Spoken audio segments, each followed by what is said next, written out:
très très prégnante dans l'activité quotidienne. Donc François Gervais, le père, est mentionné dans les archives ducales, c'est André Courbet qui a retrouvé les premières mentions, on le trouve dès 1707 en tant que, et j'ouvre les guillemets, nous disent les sources, jardinier des jardins potagers de son Altesse royale. Alors pour vous donner une idée un peu du contexte, visuellement, il faut imaginer le château et ses abords assez différents, même radicalement différents de ce que nous connaissons aujourd'hui. Vous voyez ici un plan qui date de 1700 à peu près, un relevé fait par l'agence de Jules Ardoin-Mansart, le grand architecte de Louis XIV. Et vous remarquez au centre, je ne sais pas si j'ai je n'ai pas pardon, voilà, je commence les bêtises. Voilà, vous voyez peut-être ici donc le château au centre de l'image et avec les vestiges des bastions du XVIe siècle, une topographie donc à l'emplacement de l'actuel parc des Bosquets en haut de l'image qui est quand même radicalement différent de ce que nous connaissons. C'est donc dans un contexte de grand chantier vraiment, de grand remuement de terre comme on disait à l'époque que François Gervais et donc son tout jeune fils Louis s'installent à Lunéville donc vers 1707 apparemment. Donc restitution numérique que je vous ai déjà présentée qui nous montre les premiers parterres en fait autour du château aménagé par Yves Desours.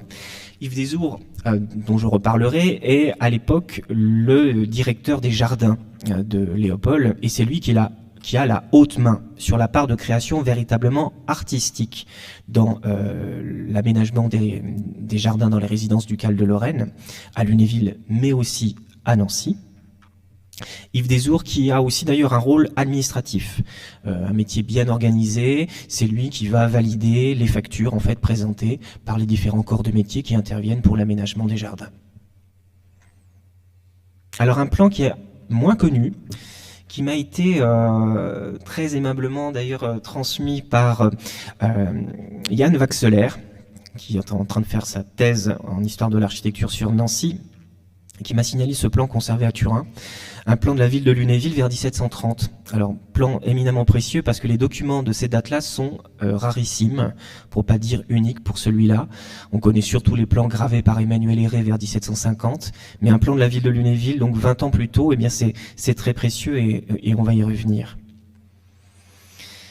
Alors, cette vue, vous voyez donc le parc des Bosquets depuis le château, magnifique photo prise par drone pendant cet été, par la ville de Lunéville d'ailleurs.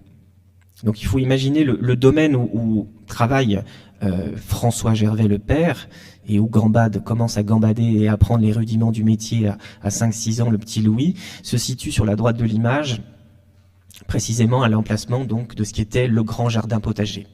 Parce que l'arrivée du père François donc Gervais en 1707 coïncide exactement avec l'aménagement notamment de ce grand jardin potager que vous voyez donc d'après le plan de Turin, le détail du plan donc ici à gauche, un jardin potager qui fait à peu près 170 mètres de côté, donc c'est quand même quelque chose d'assez conséquent. Vous en voyez les différents carreaux ici, selon une structure tout à fait classique, que vous retrouvez par exemple dans le potager du roi à Versailles, avec au centre ce qui apparaît ici comme un rond de verdure qui est en réalité un bassin, qui permettait tout simplement de faire arriver l'eau pour l'arrosage, l'irrigation. Donc des carrés qui vont être très rapidement donc plantés à partir de 1707 pour fournir laitue pommée, choux divers et variés, raves, quelques carottes aussi, pour la table ducale. Donc c'est vraiment un jardin de rendement, un jardin de production qui est placé donc sous la direction de François Gervais, le père de Louis. Alors on remarque aussi un aménagement qu'a forcément connu le petit Louis, même si officiellement ce bâtiment que vous voyez là, sous le numéro 14 en rouge en forme de U, qui était l'orangerie du château, la grande orangerie. Alors, un petit rappel de topographie lunévilloise. Aujourd'hui, on pense que l'orangerie, c'est la médiathèque de l'orangerie. En réalité, si on regarde ces plans anciens, et même ces vues aériennes anciennes, cette carte postale très intéressante qui m'a été fournie par Jean-Pierre Carcioffi, comme souvent, l'orangerie, la médiathèque, pardon, vous voyez c'est ce bâtiment ici, en réalité, elle devrait porter le nom de médiathèque du potager, parce qu'elle ne se situe pas à l'emplacement de l'orangerie. L'orangerie était située exactement à l'emplacement de la cour de l'école primaire de la rue des Villebois-Mareuil, j'ai oublié son nom, l'école Hubert Monet. Voilà, jusque dans les années... Là, on a une photo de 1965. L'école Hubert Monet n'existe pas encore à cet emplacement ici. Et vous voyez le long de la rue Villebois-Mareuil ce grand bâtiment qui faisait quand même, je crois, 60 à 70 mètres de longueur. Hein. Donc c'est quand même un bâtiment assez conséquent, avec une forme en U, et qui est en fait la grande orangerie du château, édifiée comme le potager voisin à partir de 1707. Alors ici, sur cette photo aérienne, alors, le bâtiment a été modifié par les militaires. Dès la fin du XVIIIe siècle, on a notamment muré les très grandes fenêtres qui s'ouvraient ici, sur cette façade exposée au sud. L'idée étant évidemment d'avoir un maximum de lumière naturelle vers le sud pour permettre aux orangers fragiles de passer l'hiver plus au chaud qu'à l'extérieur, surtout ici en Lorraine à l'époque. Donc les militaires vont transformer en fait en hôpital et en casernement l'orangerie dès la fin du XVIIIe siècle et vont donc créer 2 niveaux dans la hauteur des grandes arcades qui existaient à l'origine dans ce bâtiment. Et malheureusement, ce bâtiment a disparu apparemment, donc après ce cliché, peu après 1965, donc une disparition relativement récente. Donc c'est un domaine où le petit Louis va évidemment apprendre le métier aux côtés de papa et va s'intéresser de près donc à l'art du jardin et d'abord à celui du jardin potager. Voilà le détail de cette ancienne orangerie du château, aujourd'hui disparue. Alors, François Gervais, le père, a dans son escarcelle non seulement la gestion de ce nouveau grand potager de Lunéville, mais aussi celui qui est aménagé à peu près dans les mêmes années à Nancy. Parce qu'il faut aussi un potager, en fait il faut un potager dans chaque résidence ducale. L'idée c'est les circuits courts, hein. On sait bien ce que c'est aujourd'hui, mais c'était déjà le cas à l'époque. Il fallait pouvoir produire sur place pour consommer directement. Donc un grand potager à Lunéville, mais on avait déjà créé dès 1700-1702 un jardin potager à Nancy. Alors qu'on remarque ici sur ce très beau plan qui date de 1700 ou 1701, conservé à la bibliothèque municipale de Nancy. Vous remarquez la ville neuve ici sur la gauche, plus petite la ville vieille à droite, le palais ducal qui est dans cette zone, et le potager qui en fait se lovait dans un des bastions. Vous voyez ici l'enfilade de ces parterres, et ça correspond à peu près à l'emplacement de l'actuelle place d'Alliance, pour vous donner une idée dans la topographie de Nancy d'aujourd'hui. Voici un détail plus précis de ce plan de Nancy, avec, alors là, on est un peu plus tard, je vous ai dit une bêtise, on est vers 1740 en réalité. On est en tout cas avant la création de la place Stanislas, qui existe aujourd'hui ici, pardon, qu'on voit d'ailleurs sur cette gravure, c'est plus simple. Une gravure qui date elle de 1720, qui a été publiée par Don Calmet à cette date, où vous voyez en pointillé l'emplacement de l'actuelle place Stanislas. Sur la droite de l'image, ce long rectangle sous le numéro 80, c'est la place de la Carrière. Sous le numéro 10, ici, ce sont les jardins du Palais ducal, avec le Palais ducal reconstruit en partie par Léopold. Et puis, à l'extrémité, alors c'était accessible par un joli petit chemin, l'actuelle terrasse de la Pépinière était déjà valorisée. Hein, c'était une promenade utilisée par la cour ducale, depuis ce parterre des dames, ici parterre haut. On avait donc une promenade qui était arborée, avec un jardin ici sur ce bastion, l'actuel bastion Vaudémont, là où est le parking, derrière l'Opéra à Nancy. Et puis donc on avait une passerelle, alors c'était assez acrobatique, mais on pouvait franchir sur le haut du mur pour retrouver ici ce bastion où était donc le second grand jardin potager que devait gérer François Gervais le père, donc à Nancy. Alors un potager qu'on appelle aussi le potager de son Altesse Royale Madame.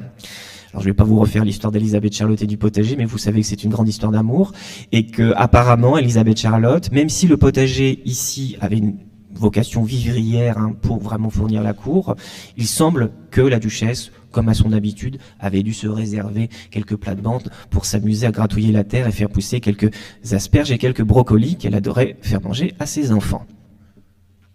Alors, pour en revenir à Louis Gervais, après cette digression, Elisabeth Charlotte Louis Gervais, donc, eh bien, on suppose qu'il est formé évidemment aux côtés de son père, aux côtés aussi de Yves Dessours, Yves Dessours qui est lui le vrai directeur des jardins de Léopold, qui dessine les parterres qu'on aménage à la même époque d'ailleurs dans l'actuel parc des Bosquets. J'y reviendrai tout à l'heure. Et comme souvent, grâce à la générosité de Léopold qui a été un vrai débusqueur de talent, si on veut, eh bien Gervais va bénéficier d'une formation absolument exceptionnelle. Il a finalement connu, ce paysagiste, la même belle histoire que d'autres personnages brillants de la cour de Lorraine, qui pourtant n'étaient pas nés sous une bonne étoile. On pense à Valentin Jamret Duval, voilà, qui était limite, voilà, enfin, qui vivait dans la pauvreté, hein, dans un milieu vraiment très très très modeste, mais qui va par le hasard et la chance d'une rencontre avec le duc Léopold et le précepteur des princes de Lorraine, il faut jamais l'oublier, et André Courbet le rappelle systématiquement, ce précepteur, c'est Karl von Pfüschner, qui est vraiment un personnage fondamental dans l'histoire culturelle, intellectuelle de la cour de Lorraine, et qui va être, lui, peut-être même plus que Léopold, celui qui sait trouver les talents, et il s'est misé sur les talents. Et apparemment, comme pour Valentin Jamret Duval, comme pour Philippe Véringe, le fameux Archimède lorrain, et là je parle sous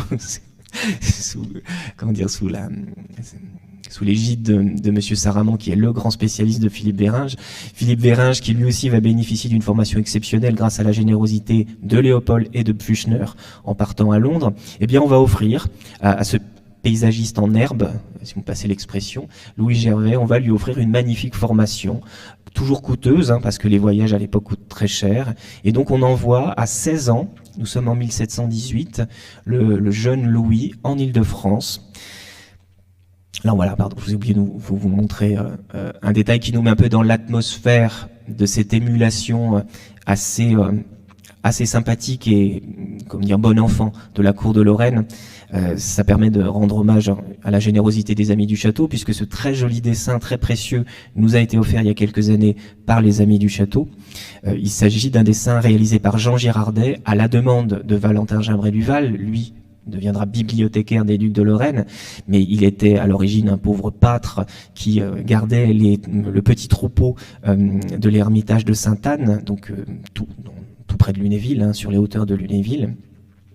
Et on a l'épisode fameux de la rencontre de Pfüschner, que l'on voit en fait ici de profil, avec donc ce pâtre qui était en train de regarder des cartes d'astronomie, ce qui surprend tout le monde. Et c'est comme ça que on va lui offrir une formation assez exceptionnelle. Donc on n'a pas de représentation de la découverte par Pfüschner de Louis Gervais, mais on peut supposer que ça s'est réalisé à peu près dans le même contexte que ce que nous montre cette jolie scène. Alors, pour en revenir au voyage de Louis Gervais de formation, donc il part en Île-de-France en 1718 et son point de chute c'est le château de Meudon, qui fait alors partie du domaine de la couronne royale, qui a été longtemps le séjour du grand dauphin, donc le fils de Louis XIV, mais qui en 1718 est mort depuis déjà quelques années.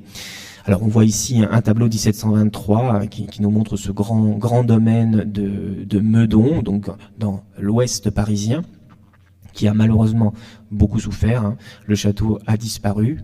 Le château vieux qu'on voit notamment ici sur ce tableau a totalement disparu et les jardins ont été largement simplifiés. Et donc à Meudon, Louis Gervais va travailler sous les ordres de Claude Dégot. Claude Dégot, c'est un nom qui n'est pas forcément le plus connu dans l'histoire du jardin à la française, mais si on dit que c'est le petit-neveu d'André Le Nôtre, on aura compris que avec Claude Dégot, on offre à Louis Gervais un maître absolument remarquable. Et effectivement, Claude Dégot est considéré comme celui qui va recueillir l'héritage du grand art du jardin régulier, dit à la française, à la mort donc de son grand-oncle André Le Nôtre, et qui va finalement le faire entrer dans le XVIIIe siècle. Donc en offrant une formation auprès de ce maître qu'est Claude Dégot, eh bien Louis Gervais va vraiment être chanceux et va être au contact des meilleurs talents finalement de son temps et de sa spécialité. Alors on va aussi lui permettre de travailler avec des spécialistes, parce que tout est affaire de spécialistes. Claude Desgaux, lui, est plutôt un dessinateur qui va imaginer des parterres, mais il faut aussi que Louis Gervais puisse peaufiner ce qu'il a pu apprendre avec son père ici dans le grand potager ducal, donc c'est-à-dire l'art de faire pousser les légumes primeurs. Également un art très très important, encore aujourd'hui, mais aussi à l'époque, qui est la taille et la greffe des arbres fruitiers. Donc tout ça, ce sont des savoirs en plus qui sont codifiés à l'époque. On publie beaucoup de traités. On pense aux ouvrages célèbres de Lac-Quintigny, le jardinier de Louis XIV au potager de Versailles. Donc il apprend auprès de maîtres spécialisés, donc Lenormand notamment, directeur des vergers et potagers royaux, un certain Jean-Baptiste Boisvinet également, qui lui va initier notre jeune Louis Gervais à l'art de la greffe et à la culture des agrumes. C'est vraiment quelque chose d'important. Il ne faut pas oublier que l'ornement des jardins à l'époque, ce sont ces arbres précieux, exotiques, qui viennent du bassin méditerranéen. Alors évidemment des orangers, mais aussi des citronniers, des bigaradiers. On avait aussi dans ces orangeries où ils passaient l'hiver des grenadiers, des lauriers, donc des plantes assez fragiles pour lesquelles donc il faut vraiment avoir une technicité parfaite. Et là encore, Louis Gervais bénéficie des meilleures leçons possibles de son temps. Alors, le séjour de Gervais en Île-de-France va durer jusqu'en 1721. Le jeune homme rentre en Lorraine. Il a à peine le temps de poser ses valises que on le renvoie pour une autre séance de formation qui va durer 2 à 3 ans, et cette fois donc vers l'Est, précisément à Vienne, où évidemment Léopold a ses contacts, et donc on va lui offrir donc la poursuite de cette formation assez extraordinaire, et cette fois du côté de la capitale impériale, auprès d'un grand architecte paysagiste, qui appartient d'ailleurs à une famille d'architectes paysagistes, la famille Zinner. Le maître viennois de Louis Gervais sera Antoine Zinner. Antoine Zinner qui a été notamment, et voici une image, c'est quand même plus agréable, parce qu'elle est très belle. Antoine Zinner a été l'un des créateurs de ce domaine exceptionnel à Vienne qu'est le Belvédère, ou plutôt les Belvédères. Il y a 2 palais, un supérieur, l'un inférieur, construits pour l'un des grands personnages de la cour impériale de l'époque, un grand militaire, le prince Eugène de Savoie-Carignan. Donc nous sommes là entre 1714 et 1723.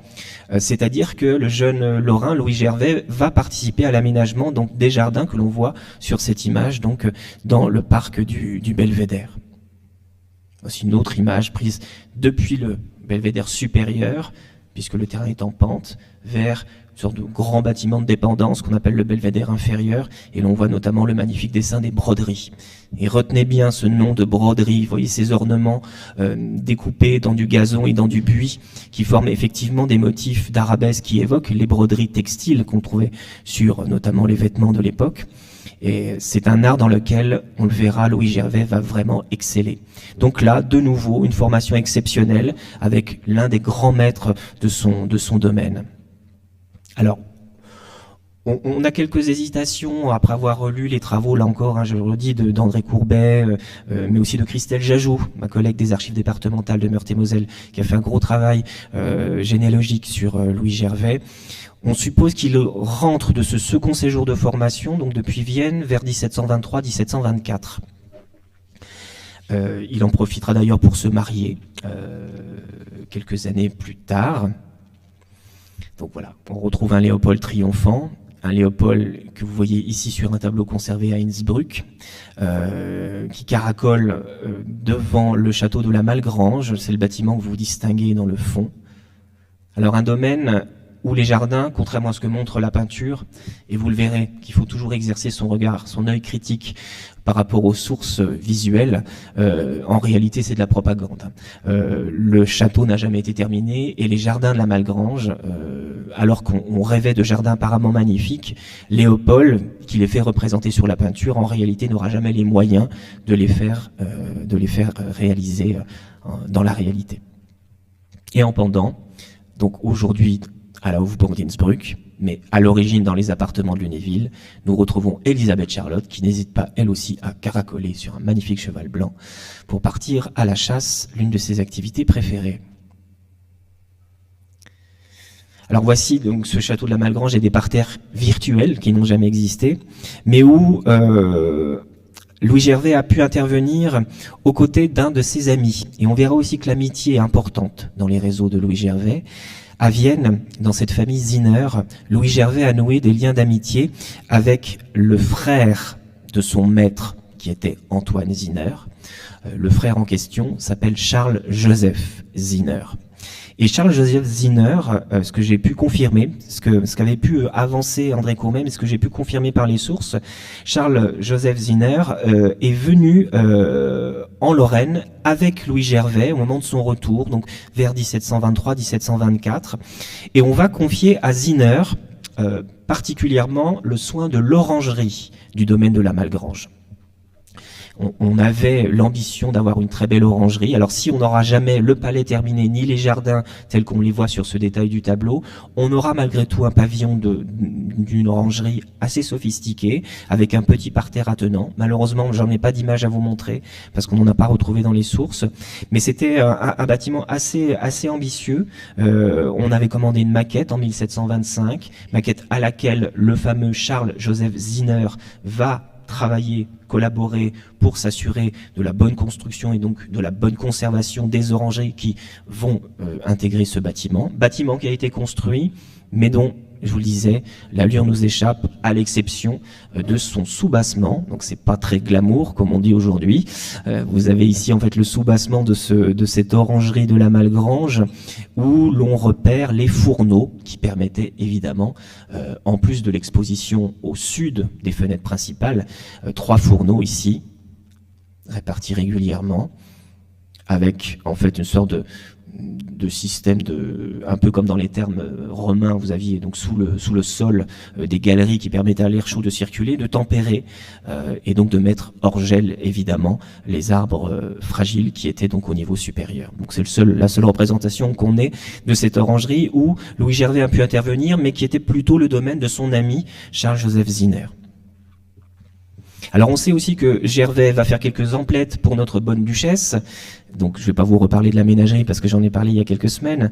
Ce domaine agricole et de loisirs d'Elisabeth Charlotte aux portes de Lunéville, dont vous voyez ici la restitution numérique puisqu'il n'en existe plus rien aujourd'hui sur le parcellaire malheureusement. Domaine pour lequel donc Elisabeth Charlotte a son jardin potager et où elle va envoyer à Paris donc un nouveau voyage pour Louis Gervais pour lui chercher quelques graines et autres pousses un peu rares, car on sait que notre duchesse a des idées bien arrêtées, et notamment dans le domaine du jardin potager. Et là, c'est Louis Gervais qui lui sert en fait de factotum, c'est lui qui part vers Paris, ce qui lui permet sans doute aussi de continuer toujours cette formation et son réseau auprès des grands maîtres de l'art du paysage européen. Voilà, d'autres détails de la ménagerie. On peut imaginer notre Elisabeth Charlotte en train de pêcher une carpe qu'elle va se faire frire pour son goûter. Alors, socialement, donc je vous disais, Louis Gervais s'installe dans la vie. Hein, il se marie en 1729, une première fois. Alors c'est important, il se marie à Nancy. Un peu comme son père, qui continue à gérer d'ailleurs les potagers de Lunéville et de Nancy, Louis Gervais en fait navigue un peu entre les deux villes, et c'est donc à Nancy qu'il se marie en 1729. À cette date, 1729, il est déjà suffisamment reconnu pour, alors pas vraiment faire concurrence à Yves Desours, qui est toujours le directeur officiel des jardins de Léopold, mais les amateurs, les grands aristocrates de la cour, comme le prince Marc de Beauvau-Craon, vont se tourner vers Louis Gervais pour commander certains plans de jardin. Et c'est le cas, ce que nous apprend ici Don Calmet, le grand historien lorrain qui est le premier biographe de Louis Gervais. Et Don Calmet, dans sa bibliothèque lorraine, en 1751, a fait la liste de tous les travaux qui avaient été commandés à Louis Gervais. Et donc, l'un des premiers grands travaux de création vraiment d'un jardin homogène et complet se fera en 1729 pour Marc de Beauvau-Craon dans son domaine de Ménil. Donc là aussi, enfin, tout a disparu pas réellement, puisque l'actuel lycée Saint-Pierre-Fourier reprend une part du domaine de cette ménagerie de Marc de Beauvau-Craon à Ménil. D'ailleurs, ce plan qui est un peu tardif en fait, hein, qui date de la fin du XVIIIe siècle, en bas à gauche de l'image, vous remarquez les bâtiments qu'on reconnaît toujours dans l'actuel lycée Saint-Pierre-Fourier ici. Et donc la gare de Lunéville est tout en bas de l'écran en fait. Et la Meurthe, comme c'est indiqué, c'est marqué en haut de l'image. Et vous voyez donc ce plan dessiné par Gervais, avec surtout un jardin potager. On retrouve cette structure orthonormée des carrés pardon, réservés aux différentes plantations, un bassin central qui permet, là encore, de faire arriver l'eau, et puis quand même quelques aspects plus ornementaux, avec les fameux cabinets de verdure qu'on appelle, vous savez, les bosquets, hein, ces salles de verdure totalement isolées du regard, ce qui permet de ménager une surprise qui est vraiment fondamentale dans l'art du jardin à la française. On a longtemps caricaturé l'art du jardin à la française comme une sorte de symétrie absolue, de perspective immense. En réalité, on joue sur un équilibre entre l'ouverture, effectivement, sur l'horizon, donc vraiment des espaces dégagés, et toujours des espaces de retrait isolés du regard, derrière de véritables murailles végétales qui permettaient de ménager des surprises. Et en fait, un jardin à la française à visiter, c'est très agréable parce qu'on a toujours ses sens en éveil. On découvre au détour d'une allée une nouvelle petite perspective, une statue cachée dans une niche. Donc c'est beaucoup moins caricatural qu'on ne l'a pu le présenter, notamment au XIXe siècle, à l'époque où la mode était plutôt au jardin à l'anglaise, c'est-à-dire selon un tracé plus naturaliste, qui se voulait en tout cas plus naturaliste. Alors, la carrière de Louis Gervais donc, commence à s'établir assez solidement avec cette commande de Marc de Beauvau-Craon, et quand on connaît l'ampleur du mécénat de Marc de Beauvau-Craon et le goût de ce prince, on sait que c'est plutôt bon signe hein, pour un artiste. Alors, voilà. On continue sur la lignée, la lancée plutôt des constructions de Marc de Beauvau-Craon. Il s'avère qu'en 1729, il est en train d'achever ce qui reste l'un des plus beaux châteaux de Lorraine, juste après Lunéville, c'est le château d'Arouet, donc sur les bords du Madon, qui est construit donc par Germain Boffrand entre 1721 et 1729 pour le gros œuvre. Et puis vers 1730, c'est l'époque où on appelle Louis Gervais, justement pour imaginer un projet de jardin. Alors le jardin que vous voyez sur cette image, que vous avez peut-être déjà visité dans les lieux, en réalité n'est pas de Louis Gervais, parce que le projet de Louis Gervais ne sera jamais terminé. C'est souvent le cas dans les châteaux lorrains, et notamment aussi chez Marc de Beauvau-Craon. En 1729, la mort de Léopold va serrer les cordons de la bourse de façon vraiment drastique. Et comme Marc de Beauvau-Craon vivait quand même beaucoup sur la générosité de Léopold à cause de la faveur de son épouse, qui était favorite en titre, forcément que la mort du duc va imposer un souci d'économie à Marc de Beauvau-Craon et qu'on va finalement renoncer, en tout cas pas totalement, mais ne réaliser qu'une partie du plan que Louis Gervais avait imaginé pour les jardins du château d'Arouet. Alors malheureusement, voilà une autre belle image, mais qui nous montre depuis le château, donc cette ouverture sur la campagne, dans un jardin qui, dans son état actuel, est relativement étroit, hein, c'est pas très très profond, il y a une centaine de mètres, puis on trouve ensuite le paysage naturel. Malheureusement, on n'a pas de représentation de ce projet de Louis Gervais pour Arouet, dont Don Calmet, qui apparemment a vu ce dessin, disait qu'il renfermait toutes les belles parties de l'art. Vraiment un discours très très très laudateur sur les capacités notamment de dessinateur, et on le reverra, de Louis Gervais. Donc on n'a pas grand chose à se mettre sous la dent. Une idée quand même, quand j'ai fait mon mémoire de maîtrise sur le château d'Arouet, j'ai pu confirmer que le petit bosquet qui est à Arouet, à main gauche, quand on est dos au château, alors aujourd'hui les arbres ont beaucoup poussé, hein, mais il faut imaginer un bosquet en forme d'étoile autour d'un bassin central, un bassin qui aujourd'hui a plutôt tendance à virer au petit marécage, mais qui était bien mis en eau avec un jet d'eau d'ailleurs même aménagé en 1731. Et puis alors on en a une toute petite idée, mais mon image est vraiment pas de belle qualité.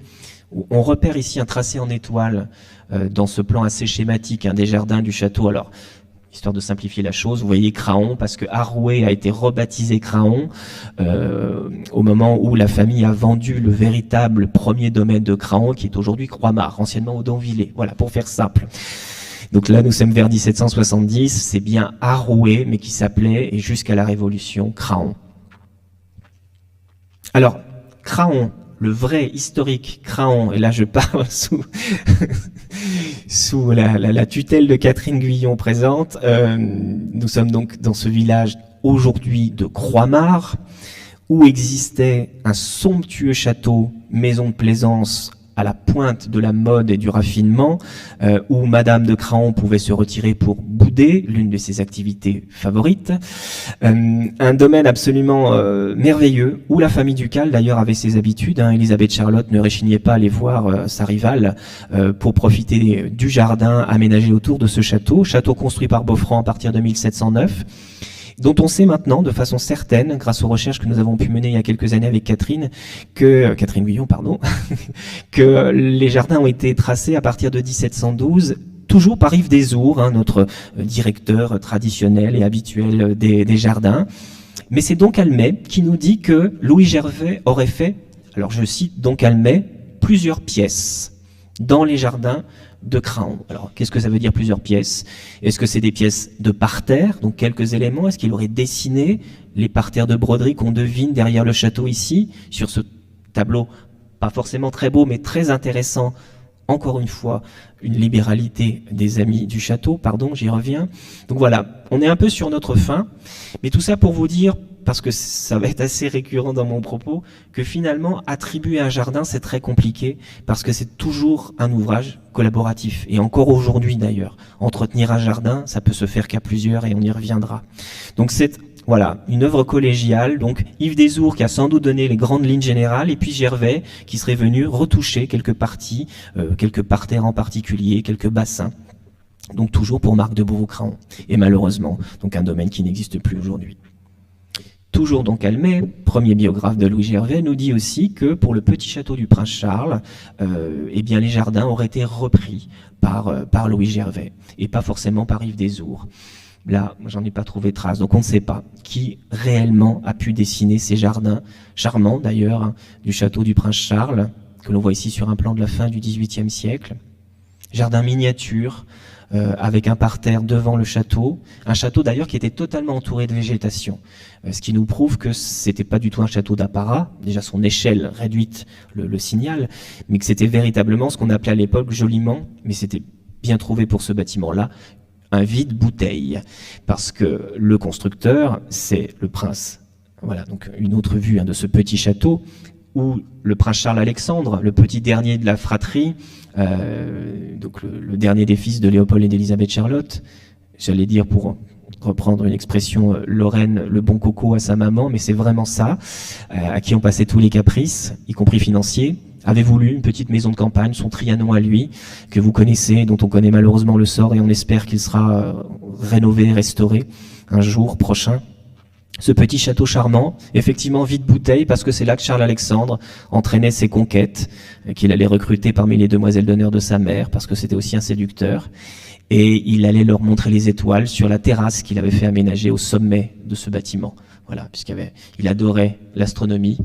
Je pense que ça lui permettait aussi de compter fleurettes en même temps qu'on regardait les étoiles, après avoir bu quelques bonnes bouteilles de champagne, puisque c'était bien la vocation de cette maison de plaisance par excellence.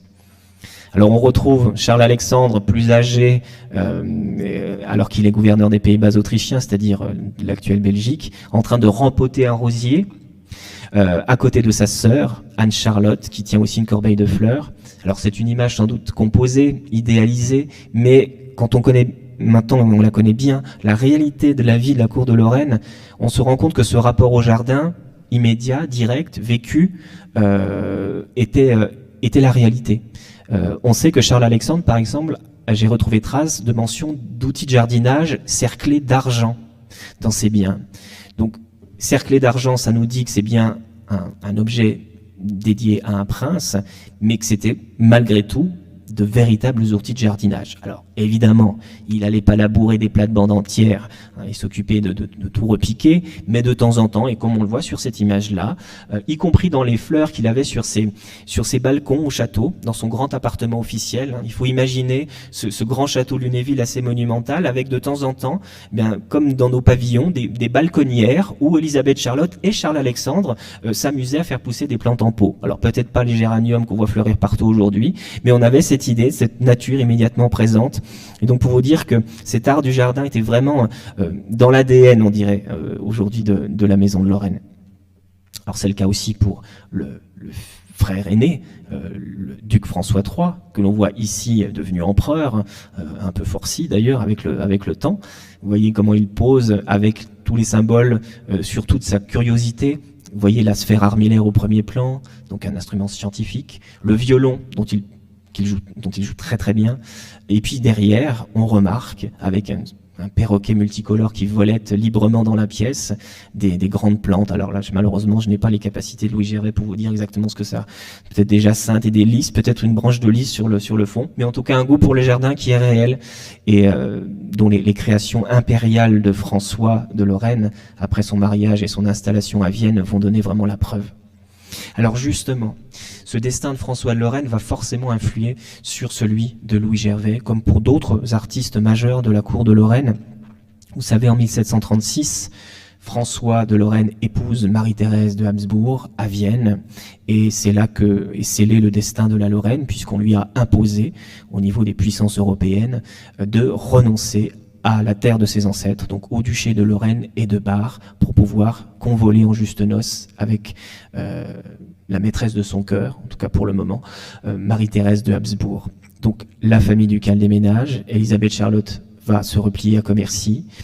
François organise le déménagement des collections, mais aussi des artistes qu'il avait à son service, puisque une partie, pas tous, mais une partie, vont faire le choix de suivre la maison de Lorraine à Vienne, et c'est le cas notamment de Louis Gervais, qui est l'un des premiers à suivre peut-être le chemin d'ailleurs qu'ont pris ces orangers, ça c'est un peu pour l'anecdote. Peut-être que vous connaissez déjà ce château qui est à quelques heures de route au nord, mais pas très très loin, en Belgique, à côté de Dinan, sur les bords de la Meuse, le magnifique château de Freyres-sur-Meuse, avec des jardins à la française des années 1760, absolument charmants, et qui conserve une collection d'orangers, alors séculaires. Est-ce qu'ils ont 200 ans, 300 ans, on ne sait pas. Et la tradition dit que ce seraient en fait les orangers, et là je demande de faire appel à votre mémoire, les orangers de la très belle orangerie de la Malgrange. L'orangerie de la Malgrange qui avait été entretenue par Ziner jusqu'en 1737, quand on a tout déménagé, y compris les orangers de la Malgrange, qu'on a fait partir par bateau, par voie fluviale vers Bruxelles, où ils vont passer l'hiver 1737-1738. Et apparemment, peut-être qu'ils ont terminé leur course, en tout cas certains d'entre eux seraient ceux qu'on voit aujourd'hui dans les jardins du château de Freyres-sur-Meuse. Alors, la patrie d'origine des orangers, ou presque en tout cas, c'est plutôt la Chine, mais là on est bien sur le pourtour méditerranéen, puisque, vous le savez, les Pays-Bas autrichiens, comme on disait à l'époque, c'est-à-dire l'actuelle Belgique, ne sera que transitoire pour François de Lorraine, puisque le dernier des Médicis, Jean Gaston, a le très bon goût de mourir en juillet 1737, et ce qui était prévu donc peut se réaliser. La couronne du Grand-Duché de Toscane va en fait devenir un joli lot de consolation pour la perte des duchés de Lorraine pour François.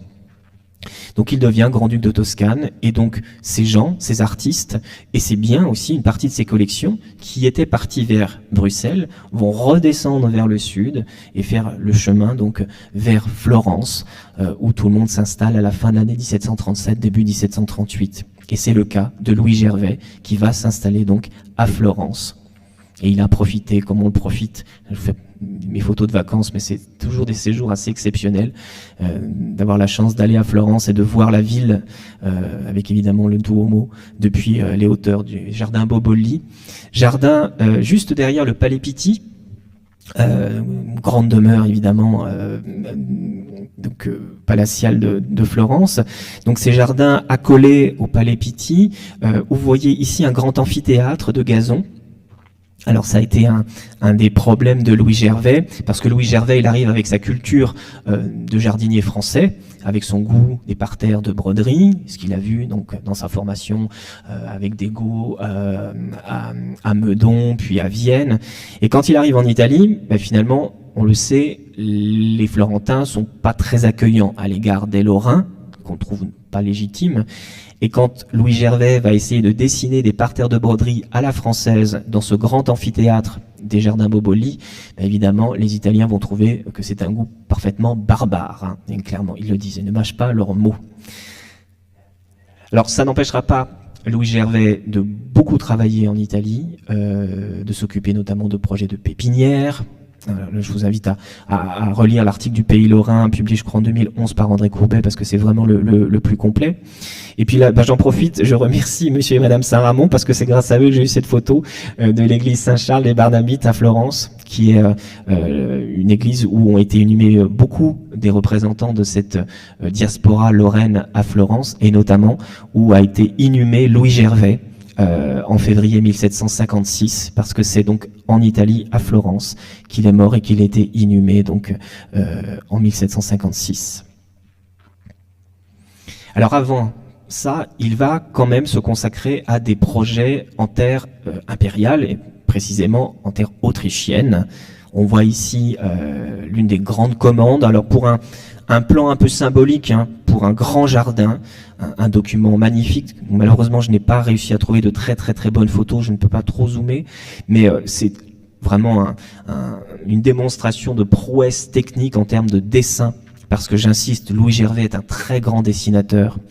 Sa formation à Paris et à Vienne est vraiment patente quand on voit la qualité de ses dessins. Et vous voyez ici un grand projet idéal pour un palais, une maison royale, commandé par François de Lorraine et Marie-Thérèse. Alors, on ne sait pas bien le localiser, ça n'a jamais été exécuté, mais c'est une démonstration de ce qu'on fait de mieux dans l'art du jardin vers 1745, où vous voyez toujours dans la zone centrale, cette idée des ouvertures de perspective avec les parterres qui composent des sortes de tapis somptueusement brodés, hein, d'où l'art aussi du textile et des broderies, mais dans la végétation, avec ces arabesques de buis donc plantées au sol, agrémentées de fleurs, de pièces de gazon découpées. Ça aussi c'est important dans le vocabulaire, on y reviendra pour Lunéville. En gros, il faut retenir qu'il y a deux types principaux de parterres dans l'art codifié du jardin régulier dit à la française, le parterre de broderie, qui est le plus complexe, le plus coûteux aussi, qui est celui donc composé de motifs très denses, toujours symétriques, plantés le plus souvent en buis, avec relativement peu de fleurs. Là aussi, il faut un peu changer notre regard actuel. Les fleurs sont rares à l'époque, sont coûteuses, donc généralement les parterres étaient moins densément plantés de fleurs. Donc plutôt du buis qui se détache sur des fonds colorés. Hein, on recouvre le sol pour marquer le contraste avec le vert profond du buis, avec soit de la brique pilée pour donner une couleur rouge, ou du sable blanc, ou du charbon de bois aussi qui permet d'avoir du noir, donc d'avoir comme ça un peu trois couleurs fondamentales et quelques fleurs mais relativement rares. Donc ça c'est le parterre de broderie, un art typiquement français d'ailleurs, et à côté, en complément souvent, pour alterner et varier les propositions, on aura ce qu'on appelle les parterres à l'anglaise, qu'on lit dans les traités de l'époque à l'angloise. C'est en fait des parterres de gazon, parce que la tradition du gazon en Angleterre était déjà patente donc dès le XVIIe et le XVIIIe siècle, et les parterres qui recourent plutôt à des formes découpées, mais plus simplement, hein, avec des dessins beaucoup moins sophistiqués que les broderies de buis, quelques formes découpées dans du gazon, qui donnent donc de belles grandes surfaces vertes, on les appelle les parterres à l'anglaise. Donc c'est ce qu'on trouve dans les parties centrales en fait de ce grand projet, idéal, je le répète, pardon. Et vous avez dans les parties latérales qui bordent, qui cadrent les vues et qui ménagent des surprises et des découvertes derrière de grands murs de végétation, hein, des haies de charmilles qui font jusqu'à 10 mètres de hauteur, parfaitement taillés, palissadés. Vous avez donc cet univers extraordinaire de surprises, d'inventivité que sont les bosquets, où l'on trouve ici une statue particulière, là un effet d'eau, parfois aussi des senteurs, parce que cette dimension aussi multisensorielle du jardin, elle est très présente à l'époque, même jusqu'au bruit. Les sonorités des oiseaux, on va privilégier certaines espèces d'oiseaux dont on apprécie le chant, comme celui du rossignol par exemple. J'en ai déjà souvent parlé, mais je le redis parce que c'est très significatif de comment on vivait le jardin à l'époque. En 1721, Léopold, concernant le parc des Bosquets de Lunéville, demande aux autorités municipales de la ville de prendre un arrêté contre les chenapans qui s'évertuent à venir voler les nids des rossignols qui étaient dans le parc des Bosquets, parce que le chant des rossignols était considéré comme un agrément particulier de la promenade. Alors, ce qui nous permet aussi de savoir que le parc était assez facilement accessible et même avait un caractère public dès l'origine, dès cette époque. Donc voilà pour l'agrément des bosquets. Alors nous sommes à l'époque des grands travaux de Schönbrunn, le Versailles autrichien, donc dans la proche banlieue de la capitale impériale. Vous voyez ici ce magnifique tableau très célèbre de Bernardo Bellotto, qui nous montre Schönbrunn vers 1759-1760. On est un peu après la mort de Louis Gervais, mais Louis Gervais a été sollicité pour donner donc des idées de plans pour les jardins de Schönbrunn. Alors, je serais incapable de vous dire si l'état que vous voyez ici est vraiment celui qui a été imaginé par Gervais seul, parce que là encore, c'est pareil à Vienne comme cela a été à Lunéville ou à Paris. Dans ce type de création, les choses se font vraiment de façon collégiale, donc c'est difficile de dire qui a fait quoi. Alors on a quand même un dessin, alors attribué selon les sources à De Lorrain en tout cas de Lorrain de Coeur, qui venait de la cour de Lorraine. C'est soit l'architecte Jean-Nicolas Jadot, qui fait partie des grands artistes de la cour de Lunéville qui vont s'expatrier vers Vienne et travailler brillamment auprès donc de François de Lorraine devenu empereur et donc de Marie-Thérèse. Donc soit c'est Jean-Nicolas Jadot ou c'est son ami Louis Gervais qui aurait dessiné donc ce projet de parterre pour les espaces latéraux du palais de Schönbrunn. Parce que vous avez à Schönbrunn la grande perspective perpendiculaire devant la façade principale, mais il faut imaginer sur les petits côtés du palais deux perspectives donc qui s'étirent donc latéralement et pour lesquelles on a souhaité, donc on a demandé ce dessin à Jadot ou Gervais ou les deux d'ailleurs pour des parterres plus intimes. C'est aussi quelque chose qui était assez caractéristique, notamment à Lunéville. On avait à la fois les très grands parterres ouverts au public et des espaces plus retirés, souvent entourés de végétation, de haies de charmilles ou de treillage, qui permettaient d'avoir un sentiment d'un peu plus d'intimité finalement. Et là on voit un des très beaux dessins, probablement au moins en partie de Louis Gervais. Et voici l'état, alors restauré à la fin du XXe siècle, dans les années 90 je crois, des parterres latéraux, d'après les dessins notamment de Louis Gervais, toujours à Schönbrunn.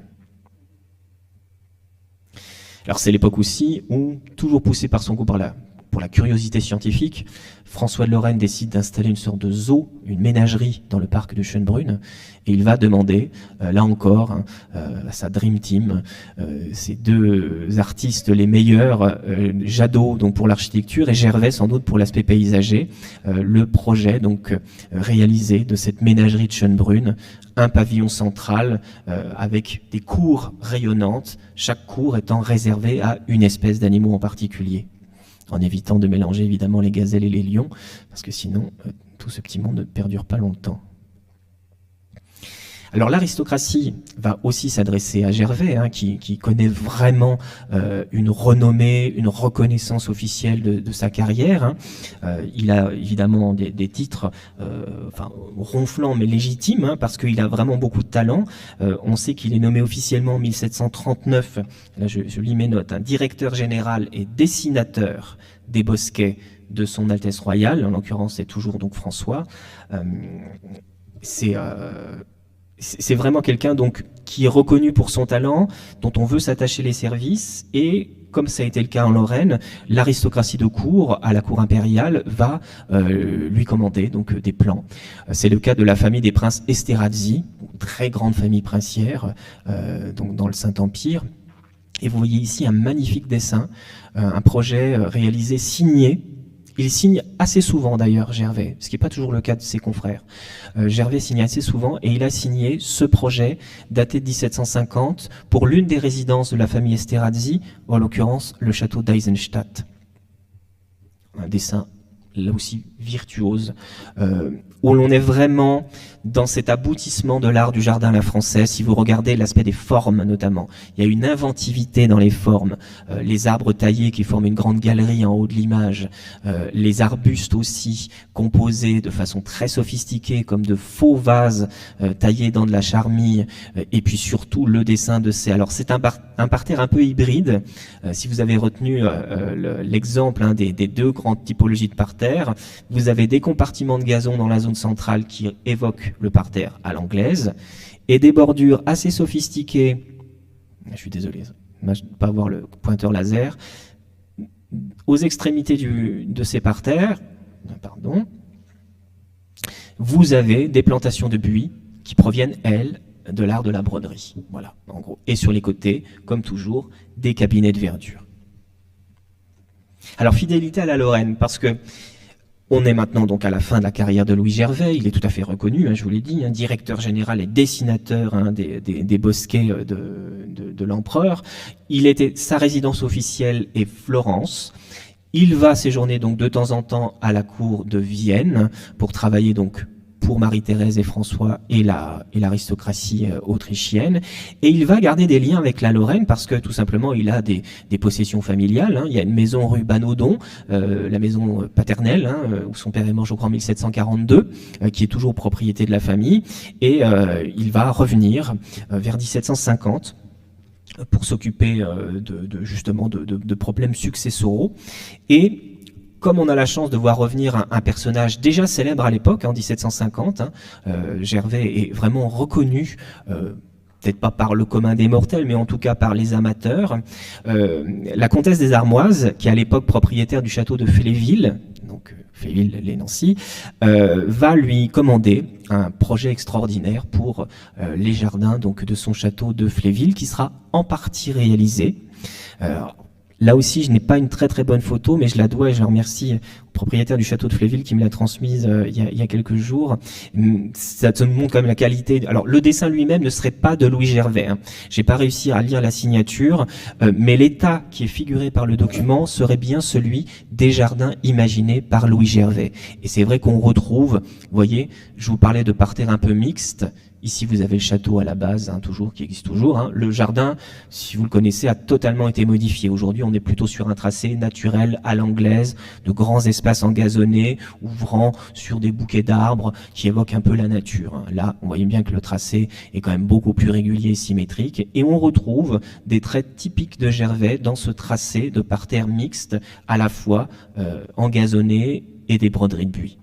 Donc, un document magnifique, daté de 1759, donc un peu après la réalisation partielle du projet de Louis Gervais. Alors des questions de style et d'attribution, effectivement, l'apport de la recherche à l'œuvre de Louis Gervais en Lorraine. Et là, je profite et je renvoie aux travaux de Marc Le Chien, qui est paysagiste et aussi historien du paysage, et qui a étudié une série de dessins autographes de Louis Gervais, magnifiques, il y en a 3.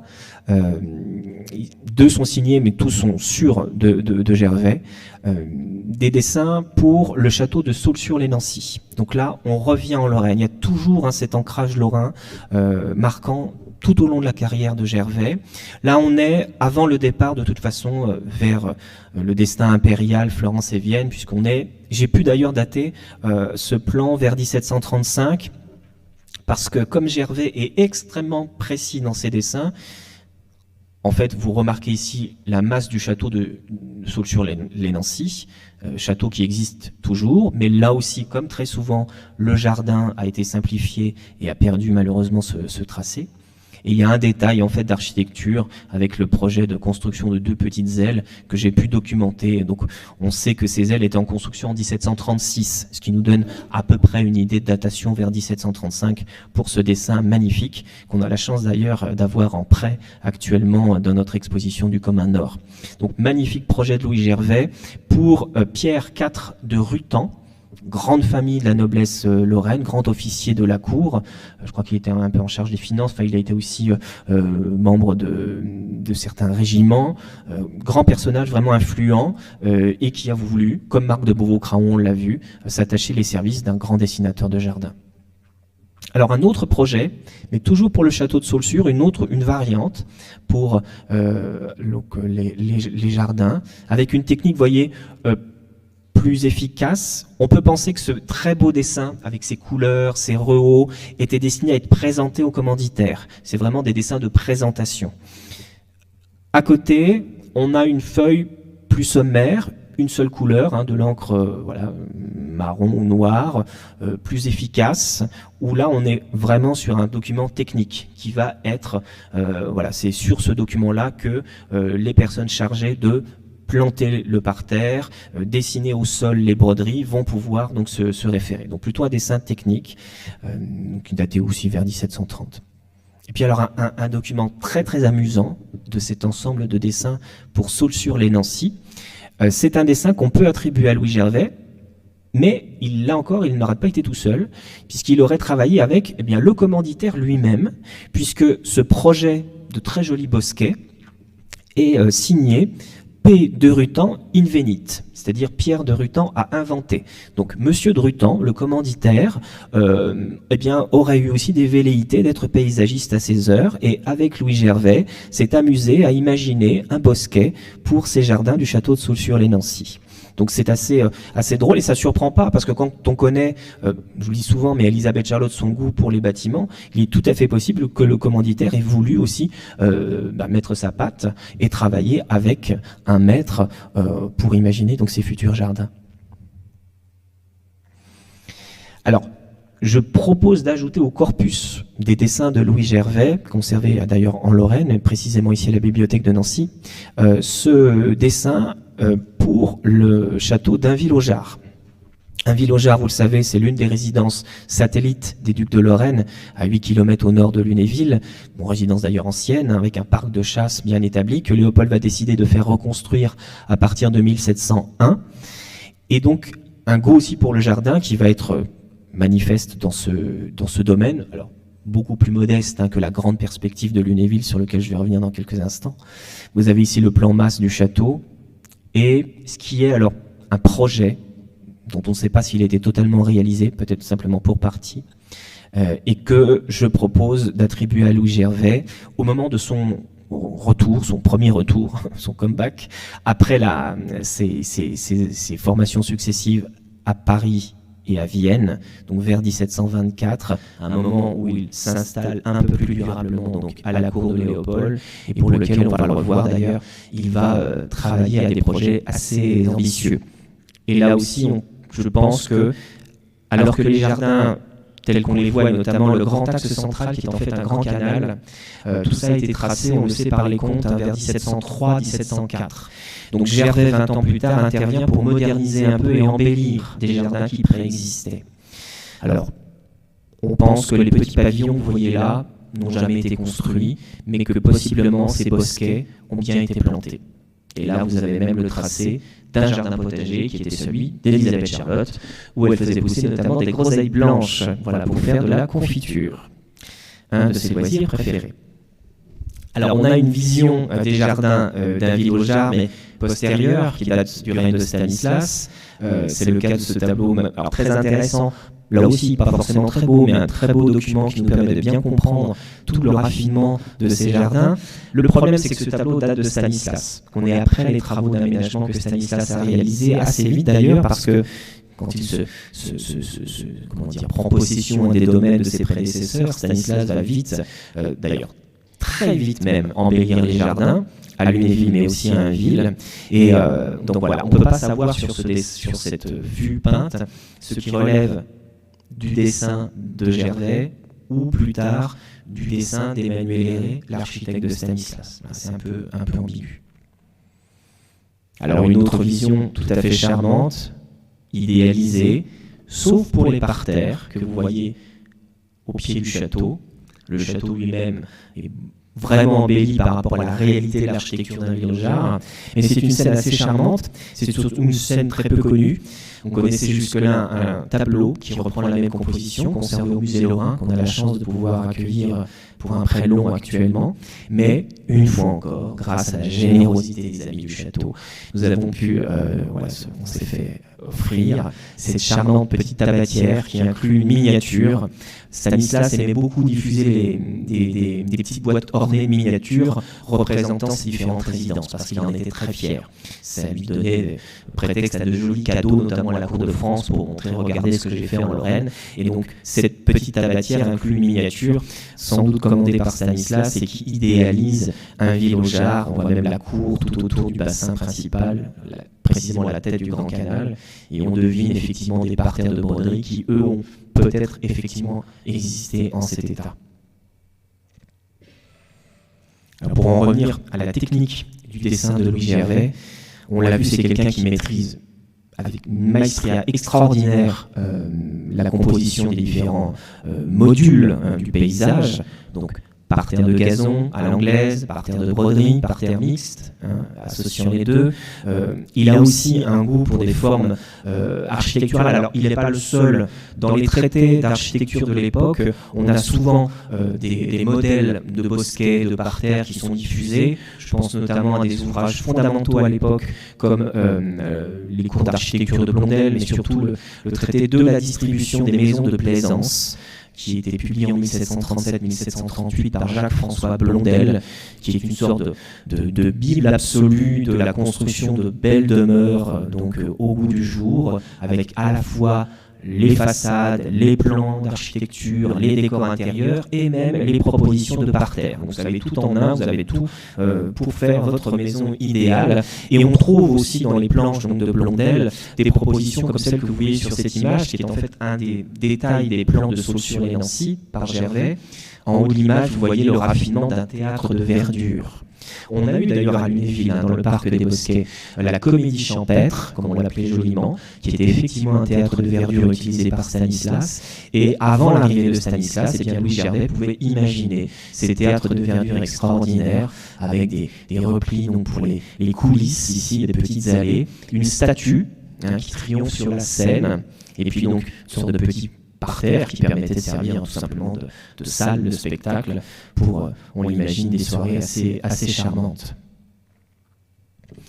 Alors, pour en revenir à la technique du dessin, parce que je vous disais, Louis Gervais est vraiment un grand dessinateur, et heureusement pour nous, quand il ne signe pas, il a des traits caractéristiques, comme un peintre va traiter particulièrement certains détails, différemment de certains de ses confrères. Louis Gervais a des marottes, a des habitudes de tracer.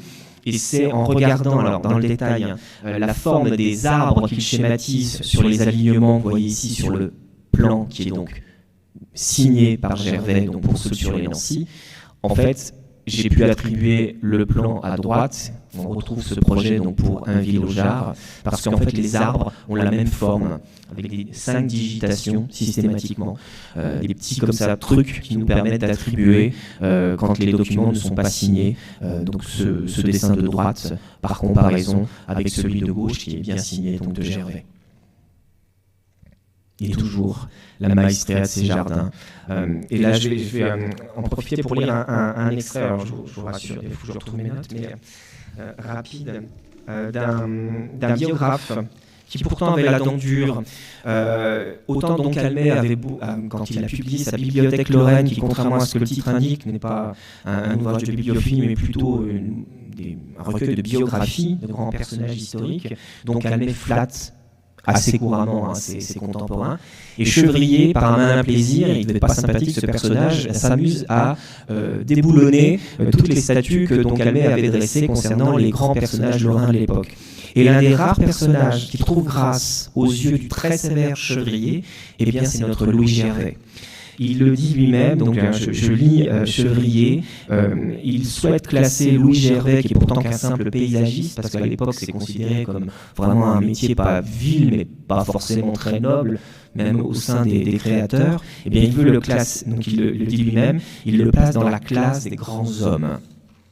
Et il a de très jolis mots pour décrire la manière esthétique du jardin, telle que la peaufiné Louis Gervais, et je vous incite vraiment à regarder en même temps l'image qui vous est diffusée. Voilà comment donc Chevrier décrit la manière de Louis Gervais, une imagination aussi étendue qu'elle est riante, un dessin rare et une exécution facile. Voilà tout ce que les connaisseurs admireront dans les jardins que le Sieur Gervais a dessinés en Lorraine, en France, en Italie, en Suisse et en Autriche. Voilà en peu de mots, il a rendu un très très bel hommage à ce dessinateur, où on aimerait bien retrouver un peu la réalité de son héritage à Lunéville, parce que jusqu'à présent j'ai vraiment étendu autour du parc des Bosquets, mais je n'en ai pas encore parlé vraiment, et c'était pour y revenir sur la fin, pour voir ce qu'il resterait de l'héritage de Louis Gervais. Alors que je vous l'ai dit, le parc des Bosquets a été dessiné, et ça on est sûr, par Yves Desours. On a maintenant des documents très précis. On avait commencé en 1707 les travaux pour aplanir la grande terrasse nécessaire à ce développement de la grande perspective derrière le château. Il fallait combler notamment les fortifications de la fin du XVIe siècle avec ses formes bastionnées. Il fallait régulariser aussi le cours des deux bras de la Vesouse. Donc de gros travaux de terrassement à partir de 1707, au moment où s'installe le papa de Louis pour aménager de son côté sa spécialité, le grand jardin potager. Donc Yves Dessours, lui, est occupé par cette grande création de la perspective du parc des Bosquets, où on commence les plantations, et là on le sait aussi, il y a des documents comptables très très précis, en 1712. Voilà, à partir de 1712, le parc des Bosquets commence à être planté, on construit les bassins en 1717-1718, voilà, donc on arrive à un parc à peu près terminé vers 1720. Et vous en avez ici une très belle image, avec un plan qui a été redécouvert par le service de l'inventaire. Parce que vous savez que l'incendie du château a eu du bon, ça a permis aux chercheurs de retourner vers les archives, et le service de l'inventaire a fait un magnifique travail, notamment sur l'histoire des jardins. Martine Foncart et Mireille Bénédicte Bouvet, qui ont pu identifier dans les fonds qui étaient un peu méconnus de ma collègue Caroline Loilier, qui maintenant les connaît très bien et qui a fait aussi beaucoup de belles découvertes, mais a été ressorti de ces fonds, donc ce plan extraordinaire, vraiment un très très beau dessin, qui nous montre donc ce parc des Bosquets. Alors un parc des Bosquets, et c'est aussi le lot finalement de ces créations architecturales du paysage, parce que c'est une nature qui, à chaque cycle de saison finalement, meurt et renaît un peu. Donc comment transmettre un patrimoine comme ça, paysager, c'est très très compliqué. Le temps fait son œuvre, et donc les formes évoluent, et donc forcément le goût aussi. Et vous voyez donc aujourd'hui un parc des Bosquets dont on sait qu'il a été retracé sous cette forme seulement en 1945, puisque à partir de la fin du XVIIIe et tout au long du XIXe siècle, les formes avaient été largement simplifiées, on avait supprimé les bassins. Donc c'est vraiment une recréation, une émanation finalement, une sorte de permanence rétinienne de ce qu'était ce tracé à la française, dessiné par Yves Dessours. Alors on en a des traces d'ailleurs très concrètes dans les contes de la permanence de ce bon Yves Dessours, un breton d'origine. D'ailleurs on ne sait pas très bien ce qu'il était venu faire à Lunéville, mais il avait trouvé pas mal d'ouvrages avec ce parc des Bosquets. Et donc Yves Dessours, nous sommes en 1730, Léopold est mort, François fait des économies, mais il aime vraiment la nature, comme il le montrera plus tard avec ses grands projets pour Schönbrunn. Il a envie d'agrandir encore le parc des Bosquets. Déjà son père, d'ailleurs Léopold, avait encore l'envie d'agrandir le parc des Bosquets. Il faut vous imaginer qu'en 1724, Léopold a l'idée de prolonger l'aménagement paysager au-delà de la limite actuelle du parc, en doublant quasiment la surface du parc. Donc on aurait prolongé sur au moins 500 à 600 mètres en direction de Chanteux et de Croix-Mare l'aménagement des bosquets véritablement. Donc on devait planter de nouveaux parterres et de nouveaux bosquets. C'était un peu un rêve de grandeur, un délire même, comme souvent avec Léopold, la réalité de ses moyens financiers a vite mis un terme à ces ambitions-là. Mais c'est intéressant parce que ça va susciter une émulation autour du jardin, justement 1724-1725, et c'est précisément à cette date que Louis Gervais revient de Vienne. Et ça nous permet de poser des questions vraiment sur les attributions du parc des Bosquets. Donc vous en avez une autre vue. On distingue au loin, du côté de Nancy, donc à l'ouest, sur la hauteur, le domaine de la Faisanderie, qu'on voit ici depuis le château. Donc vous voyez ici alors un bâtiment qui date du début 20e, mais qui est à l'emplacement de ce domaine de la Faisanderie qui a été planté sur l'ordre de François III en 1731, dans l'axe, le grand axe monumental, qui fait quand même, si vous regardez sur les vues aériennes, satellites qui sont facilement accessibles aujourd'hui, vous pourrez mesurer. De mémoire, je crois que si on parle de la Faisanderie jusqu'à Croix-Mare, qui était le but ultime de la perspective de Lunéville, on arrive à 7 ou 8 kilomètres. Donc c'est quand même assez monumental. On est à l'échelle du parc de Versailles. Alors les aménagements sont moins sophistiqués, mais l'emprise sur le paysage est la même, l'ambition est la même qu'à Versailles.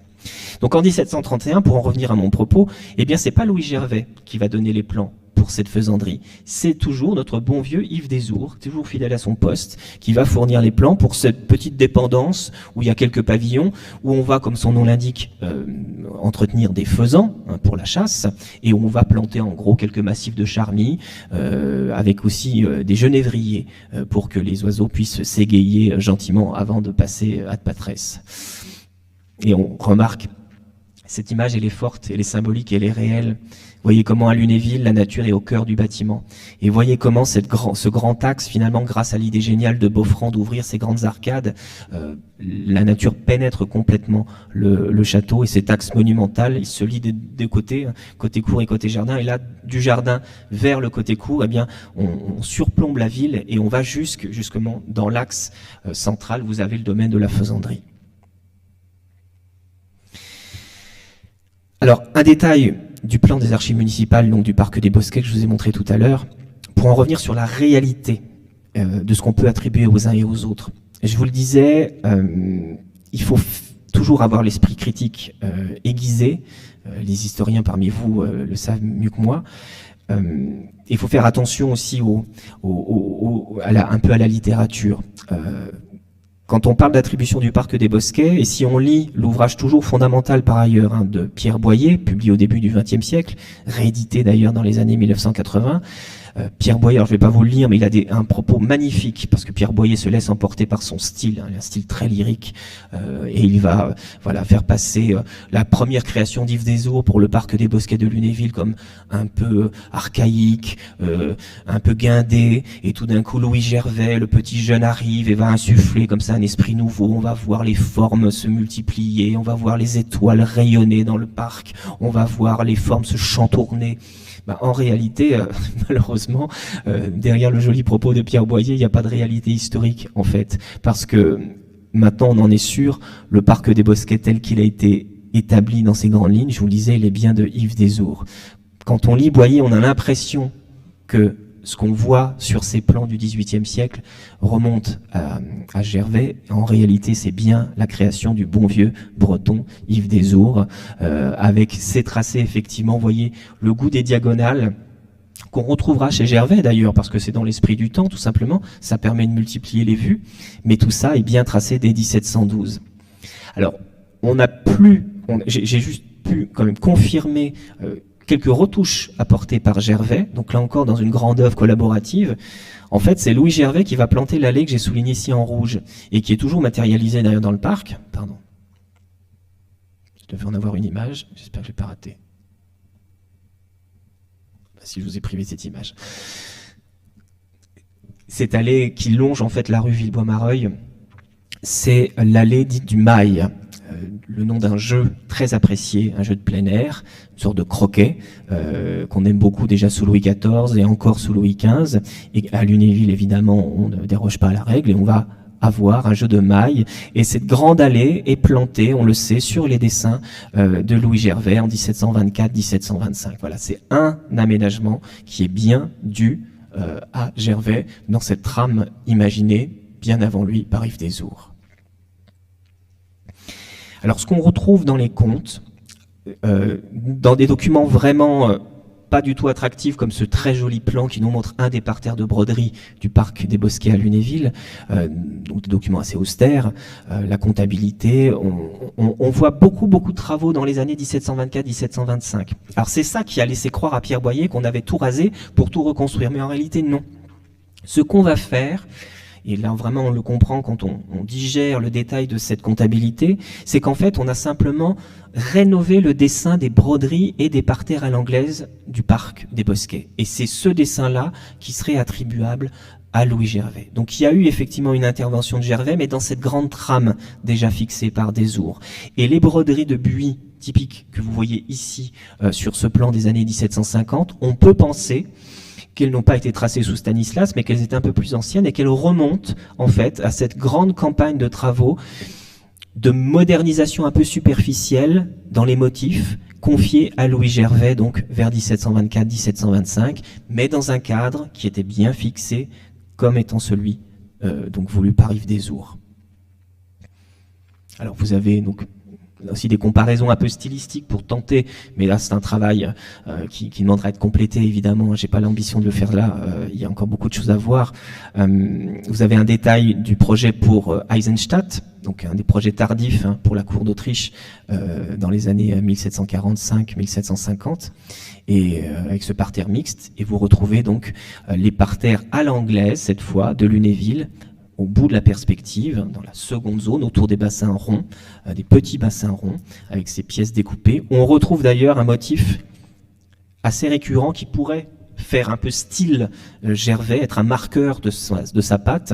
C'est cette grande palmette, coquille un peu étirée, qu'on retrouve d'ailleurs ici. Alors ça m'a toujours fait rire en regardant ce dessin, mais ça nous évoque directement la forme de la madeleine. Voilà, le gâteau qui pourrait avoir été aussi inventé à Lunéville. Voilà, on ne sait pas s'il y a un lien entre la gastronomie et le jardin, mais un petit clin d'œil ici avec l'un des desserts préférés de la cour de Lorraine. Alors ce qu'on sait aussi dans le détail, c'est que c'est Louis Gervais qui va créer le grand bassin rond des Bosquets. Ce grand bassin rond, curieusement, n'avait pas été tracé, n'avait pas été imaginé par Yves Dessours. C'est bien Gervais qui va avoir l'idée assez bonne de borner comme ça la perspective par ce grand bassin à l'extrémité du parc. Alors Gervais, dans le sens du détail, va avoir un raffinement inouï. Il place sur ses plans de mini-vases en faïence, parce qu'on a le goût des vases donc en faïence pour orner les jardins.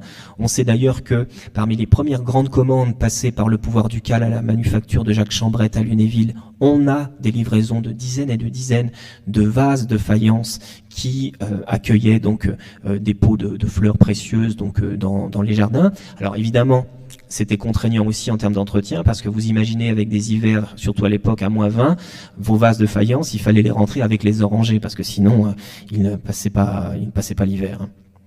Et donc on a voilà une typologie de vases qui était déjà employée par Louis Gervais dans ses compositions, avec 2 pièces, dont l'une très récente d'ailleurs, dans son entrée dans nos collections, puisque j'ai pu en faire valider l'achat il y a quelques semaines, et vous en profitez depuis peu dans notre parcours permanent du Commun Nord, avec ce grand vase d'esprit plutôt rocaille ici à droite, mais bien issu de la manufacture de Chambrette. Alors pour retrouver le détail, vraiment la broderie, c'est-à-dire comme l'avait dit Isabelle Briand il y a un mois, ce goût de l'ouvrage et ce goût du détail, c'est toujours très frustrant, parce que c'est une matière naturelle, vivante, qui meurt, qui renaît. Donc on n'a plus la trace exacte des broderies, du dessin, de ce qu'avait pu imaginer Louis Gervais. On en a des représentations, mais qu'il faut prendre avec précaution. Vous avez ici un détail du recueil d'Emmanuel Héré. On est en 1752, c'est une toute petite vignette, c'est très stylisé. Donc est-ce qu'on pourrait reconstituer par exemple les broderies sur la seule foi de cette gravure? Sans doute pas. On a d'autres vues, mais qui sont un peu austères. Celle-ci, alors qui est toutefois intéressante, puisqu'elle est de Charles-François Guibal, qui était notaire, je crois, de son état, qui était surtout le petit-fils de Barthélemy Guibal, le grand sculpteur, premier sculpteur de Léopold, puis de Stanislas. Guibal, petit-fils, va être aussi un castellologue, étudié récemment par Gérard Juliato, parce qu'il a fait des représentations de châteaux, y compris d'ailleurs des châteaux médiévaux de Lorraine. Et puis il s'est aussi intéressé évidemment à un château qu'il connaissait bien, par la mémoire familiale, c'est le château de Lunéville. Donc on a toujours dans nos collections cette vue intéressante, mais un peu frustrante pour le jardin, puisque Guibal a coupé sa composition juste avant les parterres. Et j'ai eu la chance de pouvoir repérer en vente publique, là j'aime bien vous en faire partager, parce qu'on a une politique d'acquisition très active. Ça demande beaucoup de temps, mais on a l'impression d'être utile, donc c'est bien, je suis content de vous montrer. Alors, je peux pas vous le montrer encore physiquement parce qu'il faut aller le chercher chez le commissaire-priseur, mais ça sera fait dans quelques jours. J'ai pu acheter alors je vous dis le prix, plus 260 €, donc c'est vraiment pas cher du tout. J'étais très content que le prix ne monte pas, parce que j'avais repéré l'intérêt de ce document que vous voyez là, qu'on attribue, c'est pas signé, mais c'est attribué à Charles-François Guibal, donc le petit-fils qui a dû se remémorer les récits de son grand-père pour restituer au tout début du 19e siècle, eh bien, les parterres de broderie de Lunéville tels qu'ils existaient à l'origine. Et pour nous, c'est un document vraiment exceptionnel, parce que c'est la seule vue aujourd'hui connue qui nous montre dans le détail l'aménagement paysager de ces parterres de broderie, donc supposément dessinés par Louis Gervais vers 1724-1725. Alors je dis que le témoignage est fiable. Si vous avez que cette image-là, on peut dire on a pu inventer tout simplement, c'est pas une photographie. Mais en réalité, quand on étudie les descriptions qui sont faites par les contemporains de Stanislas, qui ont vu et donc décrit le détail des parterres de Lunéville, on retrouve vraiment des choses qui attestent la véracité de cette vue. Je pense notamment, ce que vous voyez sur les bordures des parterres sont faits des petits treillages fleuris sur lesquels donc les plantes poussaient. Et ça, c'est attesté par un voyageur anonyme venu de Bourgogne qui décrit les plates-bandes fleuries bordées de petits treillages à peu près 1 mètre de hauteur, 3 pieds précisément. Et c'est donc ce qu'on retrouve sur ce document. Et ça en fait toute la véracité. Alors, nous qui avons étudié en plus la sculpture avec notre grande expo de l'année dernière, c'est un document exceptionnel parce que c'est la première fois qu'on voit les statues dans les parterres, comment elles étaient installées et comment elles étaient associées aussi à des vases. Vous avez ici des figures classiques sur leurs piédestaux, mais vous voyez aussi des vases d'ornement qui cantonnaient notamment les bassins. On voit aussi l'alignement des arbres taillés, qui étaient en fait des trompe-l'œil, puisque c'était pas de vrais orangers. Élisabeth Charlotte avait rêvé un temps de planter des orangers en pleine terre en Lorraine. Bon, même pour la duchesse de Lorraine, hein, la météo n'a pas pu faire, en tout cas à l'époque, vu les rigueurs du climat, les orangers d'Élisabeth Charlotte n'ont pas fait long feu. Et donc on a eu cette idée d'imiter les orangers en pleine terre en plantant tout simplement des charmilles. Comme la charmille, c'est un arbuste qui se prête facilement à la taille, on a eu l'idée de faire des caisses d'orangers en trompe-l'œil, c'est-à-dire de tailler dans un gros massif de charmilles à la fois la caisse cubique qui normalement accueille un oranger, puis donc de raccourcir pour faire un tronc nu, et puis une boule au sommet, comme on avait l'habitude de tailler les orangers. Mais tout ça n'était finalement que de la charmille un peu commune. Une idée de trompe-l'œil assez amusante, qui montre aussi toutes les ressources des jardiniers de l'époque, des ressources toujours actives, parce que j'en viens... Son propos est un petit peu décousu, mais pour vous dire que cet héritage commun, il nous est cher, il est toujours bien vivant, il a évolué dans ses formes, on l'a vu, on n'a plus les broderies de Gervais. Ce serait aujourd'hui très difficile de les restituer, même si on a retrouvé un dessin qui nous les évoque, mais malgré tout, vous savez qu'il y a une opération importante qui a été menée depuis maintenant 3 ans, ce qu'on appelle une AMO, assistance à maîtrise d'ouvrage, avec des paysagistes et des urbanistes même, qui sont venus aider nos collègues de l'équipe de Bernard Barbier, donc l'équipe en charge des jardins ici au château, pour améliorer par petites touches le parc. Et c'est des opérations comme ça assez touchantes, de voir le parc finalement évoluer, s'embellir, et puis surtout se replanter. Et là j'en viens à un appel au fond, au don, à votre générosité, puisque l'association Lunéville Château des Lumières porte une très très belle initiative, très généreuse, et puis très inscrite dans la mémoire du lieu, dans la mémoire humaine et l'épaisseur humaine de ce parc des Bosquets, où on a plaisir à voir sur les cartes postales les enfants de la belle époque jouer avec leur cerceau, donc vers 1900, pour montrer donc l'importance que le parc des Bosquets a pour les Lunévillois, et on en a bien conscience évidemment. On sait que c'est un parc qui a souffert et qui, avec les problèmes de changement climatique, souffre aussi beaucoup comme tous les autres. Et il faut savoir que c'est le parc, malheureusement, après la grande tempête de 99, il n'y a pas eu beaucoup de plantations. Avec les dernières sécheresses, on a perdu beaucoup d'arbres, et ce qui fait qu'il a fallu en couper. Mais heureusement, c'est toujours compliqué, pour vous préciser aussi, hein, parce qu'on a entendu évidemment ici et là quelques critiques qui disaient mais comment on coupe les arbres mais on replante rien, c'est pas normal. Sauf qu'il faut rappeler une chose, c'est que le parc des Bosquets est classé monument historique. Donc si vous voulez replanter un arbre, ça n'est malheureusement pas comme dans votre jardin. Il suffit pas d'aller chercher sa bêche et de creuser un trou. Il faut d'abord demander, et là j'ai aussi un représentant des autorités en question, il faut demander aux archéologues leur avis avant, en tout cas pendant qu'on creuse un trou, parce que on est forcément amené à faire des découvertes et qu'il faut les documenter. Donc ce sont des choses qui sont absolument nécessaires pour la mémoire du lieu, pour sa connaissance, mais ça prend du temps, ce qui explique aussi que les plantations, elles ne se font pas aussi rapidement que dans le jardin d'un simple particulier. Mais ce qu'il faut retenir, c'est qu'elles se font et qu'on en a des traces concrètes. Et aujourd'hui, au fond du parc, les alignements retrouvent leur densité, retrouvent leur dessin. Et vous voyez la campagne de replantation qui a été faite à l'automne dernier, en 2021. avec ma collègue Camille Jacot, qui supervise donc la plantation de ces alignements, alors d'une trentaine d'arbres, mais d'autres vont être plantés, pour continuer à retrouver ces grandes lignes imaginées donc par le Breton, par Yves Desours, mais quand même un petit peu embellies après par Louis Gervais. Et puis une opération qui est très belle et qui est généreusement portée par l'association Château des Lumières, puisque vous pouvez parrainer un arbre.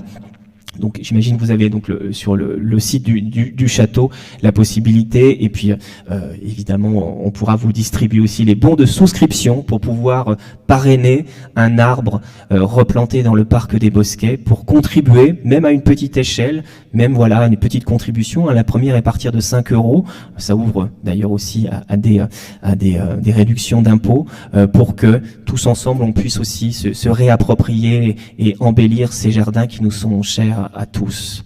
Voilà, je vous remercie pour votre attention, et puis je vous dis à dans un mois pour une conférence qui terminera l'année sur un ton festif avec ma collègue et amie Caroline Loilier, qui nous parlera des fêtes et des cérémonies à Lunéville, bien du XVIIIe siècle jusqu'à la fin du XIXe siècle. Voilà, merci.